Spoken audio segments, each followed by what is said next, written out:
जय नारायण व्यास विश्वविद्यालय के पाठ्यक्रम अनुसार बीए सेकेंड ईयर में एक निबंध चलता है हिंदी साहित्य में बनाम लॉर्ड कर्जन।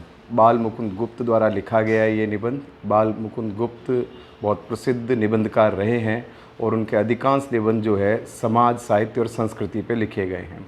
उनको भारतीय जनमानस की मनोवैज्ञानिकता का आभास रहा है और उन्होंने जो एक आम जनता है उसकी जो मानसिकता है उसको आधार बना के खूब सारे निबंध लिखे। उन्हीं में से बनाम लॉर्ड कर्जन एक निबंध है जो भारत के वायसराय थे लॉर्ड कर्जन, गुलाम भारत के।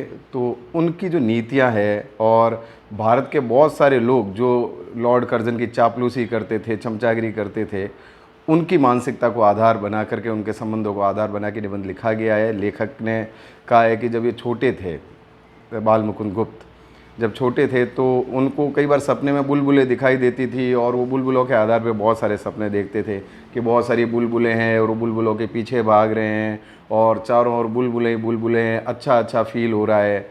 रियल में ऐसा कुछ नहीं होता था, लेकिन वो सारा सपना था। तो ऐसे सपने गुलाम भारत में भी लॉर्ड कर्जन ने दिखाए और आजकल के नेता भी जनता को ऐसे सपने दिखाते हैं कि हम ये कर देंगे, वो कर देंगे। धरातल पे कुछ भी नहीं होता और उनके जो चापलूस हैं, उनके जो चमचे हैं, वो उन नेताओं की गलत बातों को भी प्रमोट करते रहते हैं कि नहीं साहब, नेताजी सही कह रहे हैं।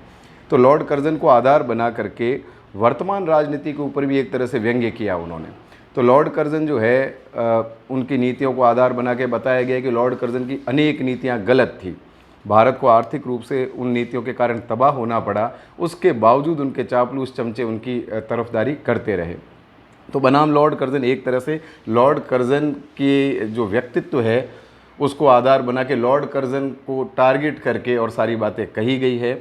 और बाल मुकुंद गुप्त जो है उन्होंने विक्टोरिया मेमोरियल का इसमें चित्रण किया है, भारत के राष्ट्रवाद का चित्रण किया है। भारत के जो गद्दार हैं, चापलूस हैं, जो रियल में राष्ट्रवादी नहीं हैं लेकिन वो राष्ट्रवाद का ढोंग भरते हैं और बड़े बड़े अफसरों को या बड़े बड़े मंत्रियों को या जो आका है बड़े बड़े, उनको सपोर्ट करके मानते हैं कि हम देश को सपोर्ट कर रहे हैं। रियलिटी ये नहीं है। तो ये तमाम बातें इस निबंध में आपको नज़र आएंगी। तो बाल मुकुंद गुप्त ने सबसे पहले कहा है कि साहब लॉर्ड कर्जन ने नीतियाँ बनाई, लोगों ने उन नीतियों को अप्रिसिएट किया, उन नीतियों को बेहतर बताया, जबकि वो नीतियाँ गलत थी। लॉर्ड कर्जन ने जो जो नियम कायदे बनाए उनसे भारतीय आर्थिक रूप से तबाह हुए, भारत का सामाजिक, सांस्कृतिक और धार्मिक जो ताना बाना था वो पूरा बर्बाद हुआ। लेकिन उनके जो चमचे थे, चापलूस थे, वो उन नीतियों को तब भी प्रेरित कर रहे थे और उन नीतियों को प्रेरित करते करते लोगों की मानसिकता ऐसी हो गई कि जो सिस्टम होता है, सिस्टम में गलत आदमी भी है तो उसको सपोर्ट किया जाए ताकि अपनी गाड़ी चलती रहे। तो बनाम लॉर्ड कर्जन एक तरह से एक व्यंग्य है। हरिशंकर परसाई की जो सोच है, जो तौर तरीका है, बड़े व्यंग्यकार हिंदी के, वो तौर तरीका इस निबंध में भी आपको नज़र आएगा। तो जो बीए सेकेंड ईयर के विद्यार्थी, उनको निबंध पढ़ना चाहिए। ये निबंध पढ़ने से उनका खुद का मनोवैज्ञानिक विकास होगा और उनको वर्तमान सिस्टम और पुराना सिस्टम दोनों में तुलना करके तर्क के आधार पर निष्कर्ष निकालने में मदद मिलेगी। यदि इस निबंध की खासियत देखें, विशेषताएं देखें, तो सबसे पहले लॉर्ड कर्जन की नीतियों पे व्यंग्य है। लॉर्ड कर्जन की नीतियों को गलत बताया गया है। भारत के चापलूस, चमचे और गद्दार लोग जो है उनके ऊपर भी व्यंग्य और आक्षेप किया गया है। विक्टोरिया मेमोरियल का चित्रण है, लेखक ने अपने बचपन का चित्रण किया है। लैंग्वेज जो इसकी भाषा है बहुत बेहतरीन है और निबंध का जो पैरामीटर होते हैं, बेसिक एटिकेट्स हैं, उनके आधार पे भी ये निबंध अच्छा ठहरता है, बेहतर ठहरता है। इसकी लैंग्वेज, इसकी भाषा बहुत अच्छी है निबंध की और इसका जो शिल्प है, जो निबंध की बुनावट है, शुरुआत से लेकर अंत तक वो पाठकों को बांधे रखती है। तो ये तमाम चीज़ें जो है वो बेहतरीन है। तो जो स्टूडेंट्स हैं, जो विद्यार्थी हैं, उनको ये निबंध अवश्य पढ़ना चाहिए।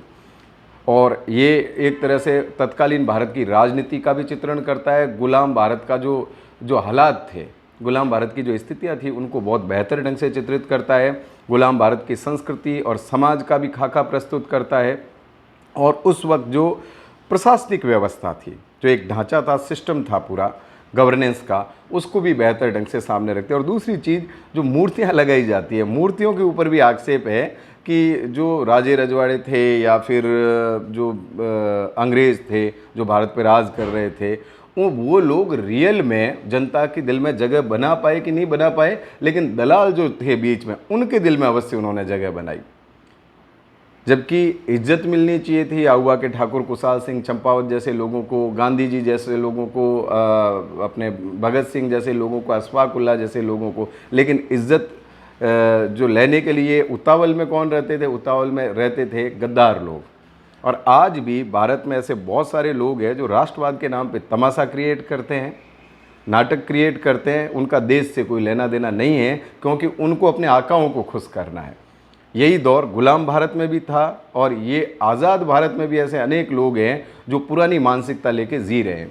तो एक तरह से लॉर्ड कर्जन के माध्यम से, लॉर्ड कर्जन के वायसराय जो था लॉर्ड कर्जन, उसके माध्यम से भारतीयों की मानसिकता पर भी एक तरह से आक्षेप किया गया है, और उसकी वास्तविकता, उसका यथार्थ प्रकट किया गया है। तो सभी जो विद्यार्थी हैं BA सेकेंड ईयर के, उनको ये निबंध इसलिए नहीं पढ़ना चाहिए कि उनके कोर्स में, उनको इसलिए भी पढ़ना चाहिए कि उन लोगों के लिए तर्क के आधार पे, समझ के आधार पे आगे जीवन का मार्ग प्रशस्त हो, और वो किसी मिथ्या आडंबर में नहीं फंसे, मिथ्या ढकोसले में नहीं फंसे, फालतू की जो एडवर्टाइज हो रही है उसमें नहीं फंसे। तो ये निबंध आपके बौद्धिक विकास के लिए बहुत बेहतरीन है, और ये आपको पढ़ना चाहिए। धन्यवाद।